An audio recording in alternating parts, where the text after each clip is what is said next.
এখানে আসলে সত্যি আপনার মন ভালো হবে নিশ্চিত। একটা কথা হলো, নৌকাতে নিয়ে যাবেন? কোথায় নিয়ে যাবেন বলেন? প্রিয় দর্শক, আজকে আমি এসেছি মিনি কক্সবাজার পাটুল নাটোর।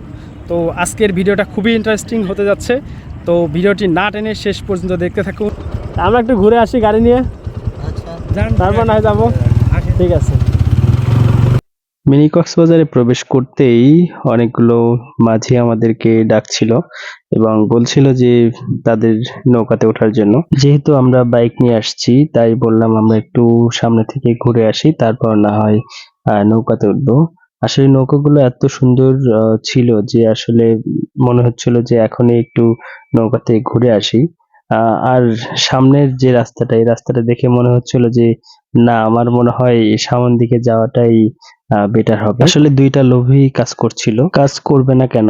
এত সুন্দর জায়গা যেখানে প্রবেশ করতে অলরেডি আমার মন ভালো হয়ে গেছে, যদিও একটু একটু মন খারাপ ছিল যে আসলে এই সময় যাচ্ছি, আসলে কেমন কি হবে, পানি থাকবে কিনা, অনেক রকম কনফিউশন কাজ করছিল, কিন্তু সব কনফিউশন উপেক্ষা করে অবশেষে চলে আসলাম।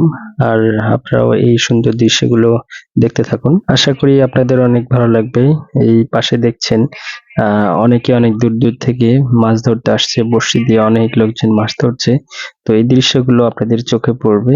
অনেকে আবার ছবি তোলা নিয়ে ব্যস্ত, অনেকে ফ্যামিলি নিয়ে এখানে ট্যুরে আসছে।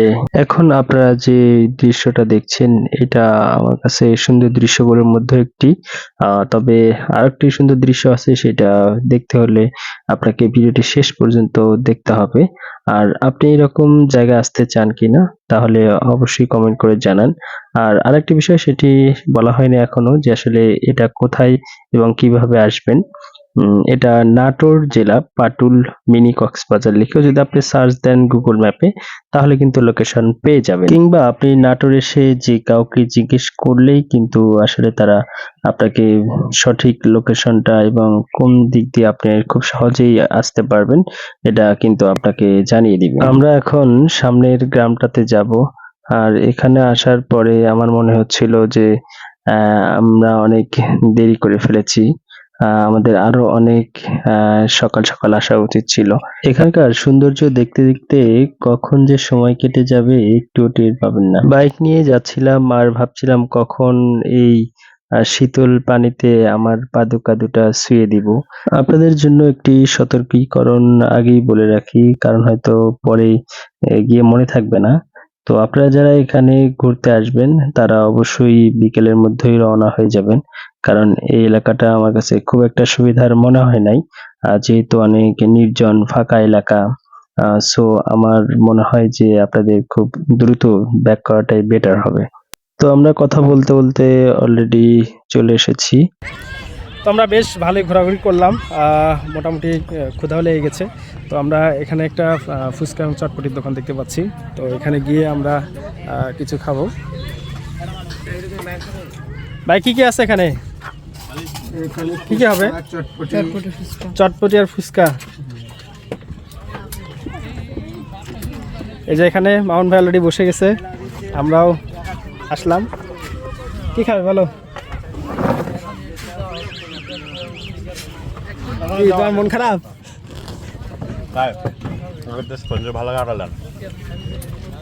এই যে আমাদের কি এটা চটপটি চলে আসছে। তো আমরা ফার্স্ট টাইম একটাই নিলাম, যে আসলে টেস্ট করি কেমন, যদি ভালো লাগে তাহলে আমরা নেক্সট টাইম আবার অর্ডার করব।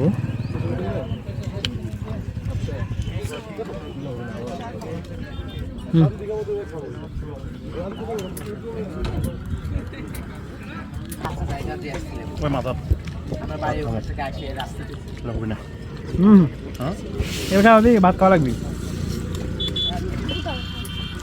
এই প্রথম এখানে দেখলাম যে আসলে চটপটির ভিতরে এটা কি চিপস না? তো এখানকার চটপটিটা আমার কাছে আহামরি খুব ভালো লাগে নাই। অনেকের হয়তো ভালো লাগে, বাট আমার কাছে খুব একটা ভালো লাগে নাই। তো আমরা এখন সামনের দিকে যাব। এখানে সে চমৎকার একটা জিনিস আমি দেখতে পাইলাম। আর আমার পিছনে যেটা দেখছেন এটা হলো একটা মুক্তিযোদ্ধা তাদের স্মৃতিস্তম্ভ। আর এটা হলো একদম মিডল পয়েন্ট মিনি কক্সবাজার, অর্থাৎ পাটুল মিনি কক্সবাজার কিন্তু একটা মিডল পয়েন্ট। আমি একটা ব্রিজের উপর দিয়ে হাঁটছি, এটা কিন্তু খুবই সুন্দর লাগছে। আর আপনারা আশ্চর্য হবেন যে এখানকার এটা একটা দোকান কিংবা রেস্টুরেন্টও বলতে পারেন আপনারা, এটা কিন্তু সত্যিই অসাধারণ লাগছে। আর বিশেষ করে এখানকার ভিউটা অ্যামেজিং। এখানে আসলে সত্যি আপনার মন ভালো হবে নিশ্চিত, আমি নিশ্চিত আপনাকে বলতে পারি। সো অবশ্যই আপনাকে একবার হলেও এখানে আসার দরকার আমি মনে করি। এখানে কিন্তু প্রতিনিয়ত দর্শনার্থীদের ভিড় লেগেই থাকে। আর আমরা ভাবছিলাম প্রথমে যে এই সময় গিয়ে হয়তো পানি কম হবে কিংবা এসে ভালো লাগবে না, কিন্তু টোটালি আমার ধারণাটা একদমই ভুল ছিল। সত্যি অ্যামেজিং, অসাধারণ আমার কাছে লেগেছে। আমি খুব এনজয় করেছি। মুক্তিযুদ্ধ স্মৃতিস্তম্ভর পাশে এখানে কিছু দোকান আছে, তবে এখানে হাই কোয়ালিটির আপনি কোনো খাবার কিংবা কোনো কিছু পাবেন না। বাসার দিকে ফেরার পথে এই দৃশ্যটা আপনার চোখে পড়বে। আর এখানকার সব দৃশ্যগুলোই কিন্তু আমার কাছে ভীষণ ভালো লেগেছে। আর আপনার কাছে কোন দৃশ্যটি ভালো লেগেছে অবশ্যই তা কমেন্ট করে জানাবেন। আরেকটি বিষয় জানিয়ে রাখি, সেটি হলো বর্ষার মৌসুমে আসলে আপনি আরো অনেক পানি দেখতে পারবেন, যদিও এটা বর্ষার মৌসুম না। তো দর্শক, আজকের ভিডিওটা এই পর্যন্তই। যদি আপনাদের ভালো লেগে থাকে ভিডিওটি, অবশ্যই তাহলে লাইক কমেন্ট শেয়ার করে আমাদের সাথেই থাকুন।